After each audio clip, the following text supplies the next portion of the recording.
Kista yosh kelinchaklarda bo'lsa, tug'ruqdan keyin rakka aylanmaydimi degan savol bilan murojaat qilishyapti. Oliy toifali shifokor Tolipova Mohira Abdumalikovna Shoh Med Center shifokori.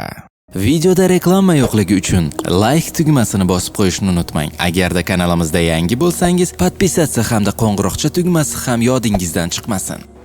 Kista yosh kelinchaklarda bo'lsa, tug'ruqdan keyin rakka aylanmaydimi degan savol bilan murojaat qilishyapti. Kista nima u?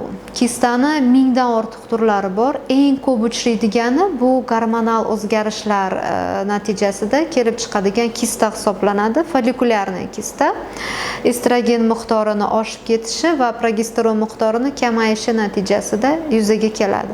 Follikulyarniy kistani hayzdan keyin yana bir bora tekshiriladi. UZI ultratovush tekshiruvi asosida agarda hayzdan keyin kista yo'qolgan bo'lsa, bu gormonal buzilish natijasida kelib chiqqan follikulyarniy kista deyiladi.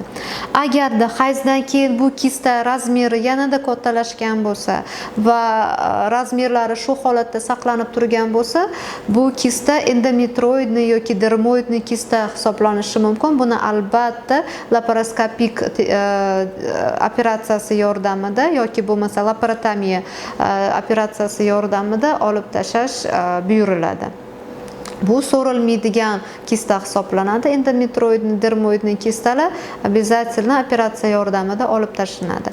Psevdomutinozniy kistalar bo'lishi mumkin. Kistalarni turlari juda ham ko'p. Uni ultratovush tashxisi yordamida aniqlab, qanaqa diagnostika qilish va lecheniya qilishi keyin belgilanadi.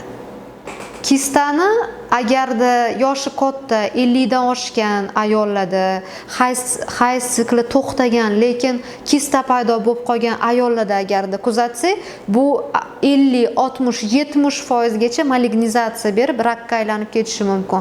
50 dan oshgan ayollarda обязательно kistasini olib tashlash buyuriladi. Hech qanaqa gormonal tekshiruvlarsiz olib tashlash buyuriladi. Bu rakka aylanib ketish ehtimoli baland bo'ladi.